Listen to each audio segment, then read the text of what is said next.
Medical unfit point और उनकी exercise के बारे में इस वीडियो में हम चर्चा करने वाले हैं। ऐसे कौन से पॉइंट है जो आप एक्सरसाइज लेकर और मेडिकली फिट हो सकते हो, और ऐसे कौन से पॉइंट है जो आपके मेडिकली अनफिट पॉइंट होते हैं, और ऐसे कौन से पॉइंट है जो आप हिडन करके मेडिकली फिट हो सकते हो, वो कंप्लीट डिटेल से हम इस वीडियो में चर्चा करने वाले हैं। चाहे आपके किसी प्रकार का मेडिकल हो, चाहे S S G D, army, navy, air force, Agniveer या फिर किसी स्टेट पुलिस का अगर मेडिकल है, तो यह वीडियो आपके लिए बहुत ही शानदार और यूजफुल रहने वाला है।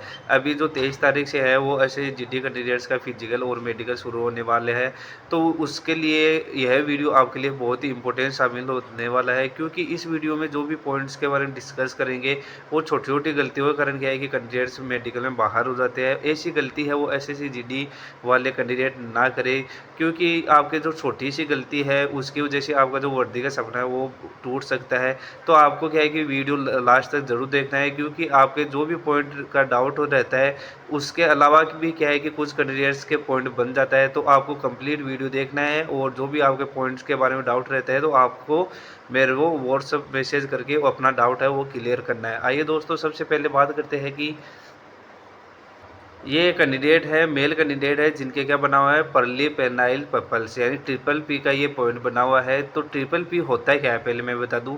जनरली देखा जाता है कि जो पेनिस होता है मेल कैंडिडेट्स के, वहाँ पर क्या है कि इस प्रकार से है, तो एक छोटे छोटे मस्से से निकल जाते हैं, यानी कि इस प्रकार से जो आपके वाइट कलर का भी हो सकता है या फिर आपके रेड कलर का भी इस प्रकार से आपका उभरा हुआ रह सकता है। तो इस प्रकार का जो पार्ली पीपल्स बनता है, तो ये जनरली आपका क्या है कि किसी प्रकार की फिजिकल एक्टिविटी में या फिर किसी प्रकार का ये बाधा उत्पन्न नहीं करता है। तो ये जनरली देखा जाता है, तो इसमें क्या है कि कैंडिडेट्स को फिट कर देते हैं, कोई प्रकार का पॉइंट नहीं मिलता है। और जनरली क्या है कि इस प्रकार का जो पॉइंट होता है वो डॉक्टर के सामने भी नहीं आता है। तो इस प्रकार का जो पॉइंट बना हुआ है, तो उसमें क्या है कि आपको फिट कर दिया जाएगा, किसी प्रकार का पॉइंट नहीं बनने वाला है। जो ये पॉइंट होता है इसमें क्या है कि आपको इसको कैसे ठीक कर सकते हो, तो इसमें क्या है कि आपको ऑयली मालिश करना है, यानी कि जो कोकोनट ऑयल आता है उससे अगर आप इसके क्या है कि मालिश करोगे, तो ये क्या है कि धीरे धीरे है ये पूरी तरीके से झड़ जाएगा। तो इस प्रकार का जो पॉइंट है, तो आपको क्या है कि इसको ऑयली मालिश करके और इसको ठीक कर सकते हो। हाँ, टाइम ज़रूर लगेगा, परंतु वो धीरे धीरे क्या है कि आपका रिकवर हो जाएगा। तो इसमें आपको घबराने की ज़रूरत नहीं है, ये आपका नॉर्मल सा पॉइंट है, ठीक हो जाएगा। और ये कैंडिडेट है जिनके क्या बना हुआ कि पेक्टस एक्सक्वेटम का पॉइंट है। पेक्टस एक्सक्वेटम का पॉइंट क्या होता है कि जो आपका चेस्ट है वो अंदर की ओर धंसा हुआ रहता है, यानी कि जो अंदर की ओर चेस्ट अगर आपका जा रहा है तो वो एक मेडिकली अनफिट पॉइंट होता है। जनरली देखा जाता है कि अगर आपका नॉर्मल सा पेक्टस का पॉइंट बना हुआ है, तो उसका क्या है कि आपका एक्सरे लिया जाता है। एक्सरे के अंदर आपका पूरी तरीके से अगर नॉर्मल आता है, तो आप क्या है कि रीमेडिकल में फिट हो जाते हो। तो इस प्रकार का पॉइंट बना हुआ है, तो ये क्या है कि आपको हिडन करने की कोशिश करना है।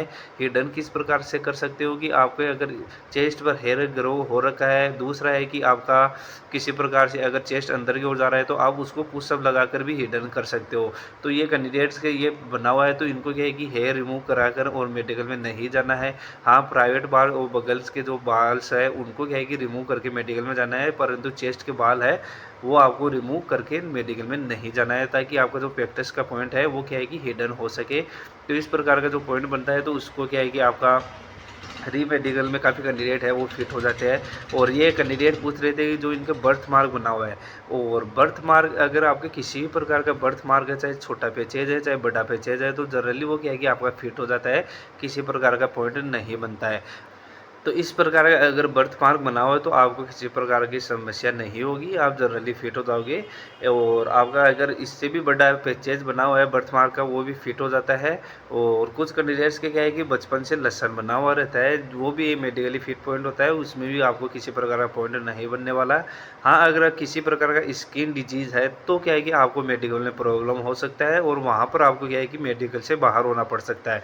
तो इस प्रकार का पॉइंट है, तो वो आपका जनरली फिट हो जाएगा, बर्थ मार्क है वो फिट हो जाएगा, कोई प्रॉब्लम नहीं होगा। और अभी तक यह है कि कुछ कैंडिडेट्स को ये डाउट है कि सर मेरे टैटू बना हुआ है, क्या मैं फिट हो जाऊँ। तो दोस्तों मैं बता दूं, अगर आपके सीएपीएफ की जो भी भर्तियां होती है, अगर आप उसकी तैयारी कर रहे हो, उसका अगर आपके मेडिकल है, तो उसमें आपका टैटू किसी प्रकार का मान्य नहीं है। चाहे आपका धार्मिक टैटू हो, चाहे आपका नाम का टैटू हो, किसी भी प्रकार का अगर टैटू है, तो वो एक मेडिकली अनफिट पॉइंट है। तो मैं बता दूं दोस्तों, अगर आपके किसी भी पार्ट बॉडी के पार्ट पर अगर टैटू बना हुआ है, तो आपको उसका लेजर ट्रीटमेंट ले लेना है। लेजर ट्रीटमेंट के अलावा कुछ कैंडिडेट्स क्या करते हैं कि उसको चुनने की, इससे चलाने की कोशिश करते हैं, और कुछ कैंडिडेट्स क्या है कि उसमें वो जो सर्जरी ले लेते हैं। तो ऐसी गलती आप लोगों को नहीं करना, क्योंकि सर्जरी ले लोगे और आप चूने से जलाओगे तो क्या है कि वहाँ पर केलॉइड बनने का चांस काफ़ी ज़्यादा हो जाता है। तो जिसकी वजह से क्या है कि आपको फिर से सर्जरी लेना पड़ता है, क्योंकि केलॉइड है वो आपको मेडिकली अनफिट पॉइंट होता है। तो इस प्रकार की गलती आपको नहीं करना है। अगर टैटू बना हुआ है तो आपको लेज़र ट्रीटमेंट ले लेना है। ये कैंडिडेट है जिन्होंने क्या है कि लेज़र ट्रीटमेंट से क्या है कि इन्होंने टैटू रिमूव करवाया था, परंतु जो टैटू का जो मार्क है वो रह गया और इनका जो ब्लू इंक है वो पूरी तरीके से रिमूव हो चुका है। तो आप किसी प्रकार का पॉइंट नहीं बनने वाला है। टैटू का अगर ब्लू इंक अगर मौजूद है तो भी आपको क्या है कि मेडिकल से बाहर कर सकते हैं। तो आपको जो टैटू है वो प्रॉपरली पूरी तरीके से रिमूव करा कर ही मेडिकल में जाना है, अन्यथा आपको प्रॉब्लम हो सकती है। और नेक्स्ट बात करते हैं कि वेरिकोज वेन। बहुत से ज़्यादा क्या है कि कैंडिडेट्स की ये डाउट है कि सर वेरिकोज वेन क्या होता है और किस प्रकार से वेरिकोज को क्या है कि हम देख सकते हैं कि वेरिकोज वेन है या नहीं है।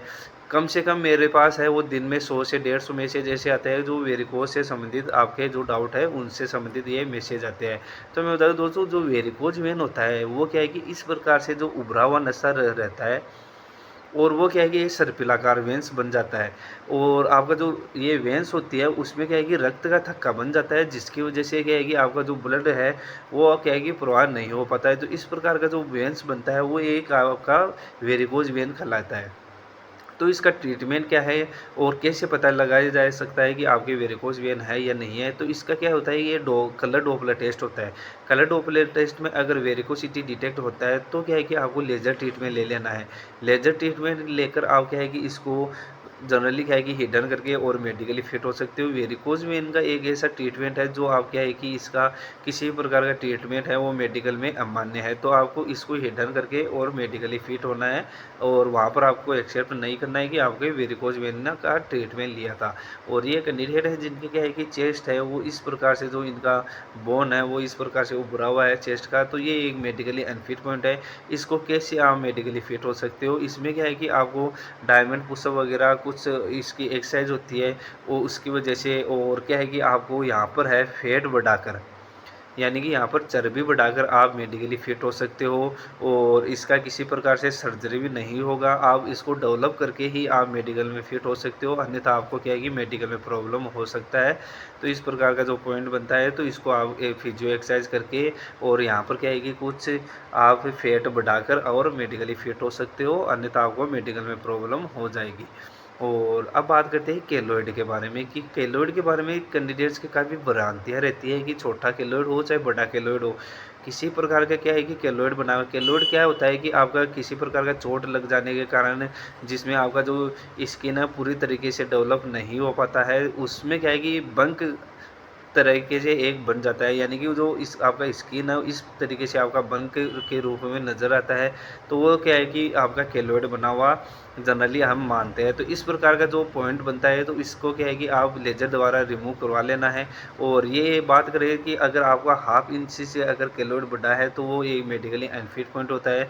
इसका आपको ट्रीटमेंट लेकर जाना है, अन्यथा आपको मेडिकल से बाहर होना पड़ेगा। इसका सबसे बेस्ट ट्रीटमेंट है वो लेजर ट्रीटमेंट है, आपको सर्जरी वहाँ पर आपका केलॉइड का नहीं लेना है। दूसरी बात करते हैं कि कैंडिडेट्स के काफ़ी डाउट है, जो ऐसे जीडी कैंडिडेट्स हैं उनके क्या है कि काफ़ी डाउट है कि जिनके हर्निया फिर उनके के अपेंडिक्स का या फिर लिगामेंट सर्जरी हो रखा है, तो वो काफ़ी कैंडिडेट परेशान है। तो मैं बता दूं दोस्तों, आपका जो लिगामेंट या फिर इस आपका जो बॉडी ओपनिंग सर्जरी है वो अगर आपका 6 मंथ पुराना सर्जरी हुआ है तो आप जनरली फिट हो जाओगे, किसी प्रकार का पॉइंट नहीं बनने वाला है। जो अगर आपका 6 मंथ ड्यूरेशन अगर कंप्लीट नहीं हुआ है तब क्या है कि आपको हिडन में रखना है। लिगामेंट सर्जरी की बात करें तो वहाँ पर आप क्या है कि चोट का जो निशान बताकर है मेडिकली फिट हो सकते हो। और जो इनका जो हर्निया वगैरह है और अपेंडिक्स का है तो आप इसको क्या है कि वहाँ पर आपके जो डॉक्यूमेंट्स हैं वो आपको वहाँ पर दिखाना नहीं है। और आपका जो सर्जरी है वो अगर आपका 2 से 3 महीना ही हुआ है तो आप बता सकते हो कि सर मेरा सर्जरी है वो 8 से 9 महीना पुराना है और क्या है कि मेरे पास जो डॉक्यूमेंट्स थे वो मेरे पास खो गए हैं। तो इस प्रकार से आप बहाना निकाल के और मेडिकली फिट हो सकते हो। और अगर आपने क्या है कि एक्सेप्ट कर लिया है कि मेरे सर्जरी है वो 3 मंथ पुराना सर्जरी हुआ है तो क्या है कि आपको मेडिकल में बाहर होना पड़ेगा। तो इस प्रकार की गलती आपको नहीं करना है। और बात करते हैं कि आपके डेंटल के बारे में। डेंटल के बारे में क्या है कि कैंडिडेट्स के काफ़ी डाउट रहता है कि कुछ कैंडिडेट्स की क्या है कि एक दाँत टूटा हुआ है और कुछ कैंडिडेट्स के 2 दाँत टूटा हुआ है, तो उसमें आपको किसी प्रकार का पॉइंट नहीं बनने वाला, क्योंकि आपका जो मेडिकली फिट पॉइंट होते हैं वो क्या है कि आपका 14 डेंटल पॉइंट होना चाहिए। अगर 14 डेंटल पॉइंट नहीं बन रहा है तो क्या है कि आपको मेडिकल से बाहर होना पड़ेगा। तो जनरली आपका 1, 2 या 3 दाँत अगर आपका टूटा हुआ है तो आपको किसी प्रकार का पॉइंट नहीं बनने वाला है, क्योंकि आपका जो डेंटल पॉइंट होता है वो 14 प्लस डेंटल पॉइंट होता है। तो इस कैंडिडेट्स की बात करें तो यहाँ पर क्या है कि इनके जो दाँत है वो थोड़े से क्या है कि डिसबैलेंस है, तो इसमें आपको पॉइंट ज़रूर मिलेगा। तो ये अगर आपके इस प्रकार का पॉइंट है तो आप क्या है कि इसको डेंटल डॉक्टर से कंसल्ट करिए, और इनको क्या है कि दोनों दाँतों का अगर आपका दोनों दाँत आपस में टच हो रहे हैं तो क्या है कि उसका पॉइंट बनता है, अन्यथा आपको क्या है कि उसका पॉइंट नहीं देते हैं। तो इस प्रकार का जो डेंटल पॉइंट बना हुआ है तो ये एक आपका मेडिकली अनफिट पॉइंट है। इसको आप डेंटल डॉक्टर से कंसल्ट करके ठीक करके मेडिकल में जाना, अन्यथा आपको मेडिकल में प्रॉब्लम हो सकता है। और ये थे कैंडिडेट जिनके क्या है कि केलॉइड बना हुआ है। केलॉइड क्या है कि आपका जनरली देखा जाता है कि आपके अगर किसी प्रकार के कंधे पर है तो क्या है कि उस केलॉइड को है इग्नोर नहीं किया जाता है, चाहे आपका कितना भी छोटा केलॉइड हो। तो उसको कोशिश करना है कि अगर इस प्रकार का केलॉइड बना हो तो आपको रिमूव कराकर मेडिकल में जाना है। इसका आपको लेज़र ट्रीटमेंट ले लेना है, अन्यथा आपको मेडिकल में प्रॉब्लम हो सकता है। वो लेज़र ट्रीटमेंट लेकर है वो आप 10 दिन के अंदर पूरी तरीके से ठीक हो जाएगा और मेडिकली फिट हो जाओगे। और ये कैंडिडेट है जिनके क्या है कि इस प्रकार से जो फिंगर है वो इनका जो कटा हुआ है, तो इस प्रकार का जो फिंगर बना हुआ है वो ये मेडिकली अनफिट पॉइंट होता है। इसका किसी प्रकार की सर्जरी लेकर भी आप मेडिकली फिट नहीं हो पाओगे। तो आपको ज़्यादा से ज़्यादा क्या है कि फोकस रखना है वो सिविल जॉब पर आपको फोकस रखना है। वर्दी में अगर आप पहनने का अगर सपना है तो वो यहाँ पर आपका क्या है कि सपना अधूरा ही रहेगा, क्योंकि इसके साथ आप मेडिकली फिट नहीं हो पाओगे। तो इस प्रकार का जो पॉइंट है तो आप सिविल जॉब की तैयारी कीजिए दोस्तों। और नेक्स्ट बात करते हैं कि कुछ कैंडिडेट्स के डाउट रहता है कि जहाँ पर क्या है कि उनके लसन या फिर क्या है कि इस प्रकार से मस्सा बना हुआ रहता है, तो ये जनरली फिट हो जाएगा, किसी प्रकार का पॉइंट नहीं बननेगा। और जो जनरली देखा जाता है तो कैंडिडेट्स क्या करते हैं कि इसको जलाने की कोशिश करते हैं, तो वो गलती आप लोगों को नहीं करना है। अगर इस प्रकार का पॉइंट बना हो तो ये आपका फिट हो जाएगा, इसको किसी प्रकार जलाने या फिर रिमूव करने की कोई भी आपको ज़रूरत नहीं है। और ये कैंडिडेट है जिनके क्या बना हुआ है इस प्रकार से वेन है वो उभरा हुआ है। तो मैं बता दूं दोस्तों, जो सभी दिखने वाली नसें होती है वो आपकी वेरिकोज वेन नहीं होती है। वेरिकोज वेन होती है वो क्या है कि आपके सर्पिलाकार यानी कि इस प्रकार से आपकी वेंस होती है, और वो एक ब्लू वेंस के रूप में आपको उभरी हुई दिखाई देती है। तो इस प्रकार की जो वेंस होती है वो आपकी वेरिकोज वेंस होती है। और ये ज़्यादा क्या है कि आपकी फिजिकल एक्टिविटी के कारण इस प्रकार से नसें है वो आपके उभर जाती है। और अभी आपका फिजिकल और मेडिकल साथ होने वाला है, जिसकी वजह से कैंडिडेट्स के क्या है कि काफ़ी प्रॉब्लम होगा, क्योंकि जो रनिंग के दौरान है उनकी नसें है वो फूल जाती है। और पिछली भर्तियों में देखा था जो SSGD की भर्तियाँ होती उसमें क्या है कि आपको फिजिकल के बाद में कम से कम 1 महीना मिल गया था। तो 1 महीने के अंदर जो आपकी मेंस होती है वो फूली हुई मेंस होती है वो भी क्या है कि आपकी नॉर्मल हो जाती है। तो इस प्रकार के जो पॉइंट होते हैं वेंस के बारे में वो अभी आपको ज़्यादा देखने को मिलने वाला है। तो इस प्रकार का जो वेंस होता है ये आपका नॉर्मल वेंस है, आपको किसी प्रकार का पॉइंट नहीं बनेगा। ये आपका जो नॉर्मल वेंस है। और ये थे कुछ मेडिकल संबंधित जो डाउट हमने जो क्लियर किया है। और कुछ कैंडिडेट मेरे को पूछ रहे थे सर हीमोग्लोबिन के बारे में बताइए। हीमोग्लोबिन की बात करें तो मैं बता दूं दोस्तों, जो मेल कैंडिडेट है उनका हीमोग्लोबिन होना चाहिए 12 से 16 आपका हीमोग्लोबिन होना चाहिए। फीमेल का होना चाहिए आपका 10 से 14 तक आपका हीमोग्लोबिन होना चाहिए। अगर इसकी रेंज में अगर आपका हीमोग्लोबिन नहीं आ रहा है तो आपको मेडिकल में प्रॉब्लम हो सकता है। हीमोग्लोबिन कैसे बढ़ाया जा सकता है? हीमोग्लोबिन है वो आप क्या है कि आयरन की टेबलेट्स वगैरह लेकर और उसको इम्प्रूव कर सकते हो। और कुछ कैंडिडेट्स के क्या है कि बहुत ही ज़्यादा क्या है कि हीमोग्लोबिन है, तो क्या है कि वो आपका ब्लड लेकर भी आप हीमोग्लोबिन को बढ़ा सकते हो। तो इस प्रकार का जो पॉइंट होता है तो आपको मेडिकल से पहले अपना हीमोग्लोबिन ज़रूर चेकअप करवाना है।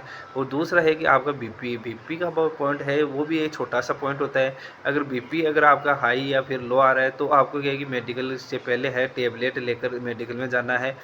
और आपका जो टेबलेट है वो आपका यूरिन टेस्ट में या ब्लड टेस्ट में किसी प्रकार डिटेक्ट नहीं होगा, आप जनरली फिट हो जाओगे, किसी प्रकार का पॉइंट नहीं बनेगा। और दूसरा बात करते हैं कि आपका हार्ट बीट, अगर कुछ कैंडिडेट क्या है कि किसी पॉइंट को सोचकर या फिर अपने मार्क्स को सोचकर क्या है कि उनको काफ़ी डिप्रेशन में या फिर उनके काफ़ी उत्तेजित हो जाता है। तो इस प्रकार की गलती आप लोगों को नहीं करना है, क्योंकि आपका अगर हार्ट बीट है वो आपका तेज़ आ गया तो आपको जनरली मेडिकल से बाहर कर देंगे। हार्ट बीट की बात करें तो आपका 50 से 100 की रेंज में आपका हार्ट बीट होना चाहिए। उसके बाद में क्या है कि आपको 25 बार जंप लगाने के लिए बोला जाता है और आपका फिर से आपका हार्ट बीट मापा जाता है। 2 मिनट के बाद में अगर आपका हार्ट बीट नॉर्मल आ रहा है, यानी कि 50 से 100 की रेंज में आ रहा है, तो आप फिट हो जाओगे। वरना आपको क्या है कि मेडिकल से बाहर कर देंगे, यानी कि आपको रीमेडिकल में आपको जाना पड़ेगा। तो इस प्रकार की गलती आपको नहीं करना है। तो अगर आपको क्या है कि नॉर्मल से पॉइंट होते हैं उसमें भी आपको क्या है कि घबराना नहीं है, और हार्ड पॉइंट है तो भी आपको घबराने की ज़रूरत नहीं है, क्योंकि तो मेडिकल के समय है वो आपको नॉर्मल रहना है और किसी प्रकार का आपको ज़्यादा सोचने की ज़रूरत नहीं है। और आशा करता हूँ यह वीडियो आपके लिए शानदार और जानदार रहा होगा। जय हिंद, वंदे मातरम।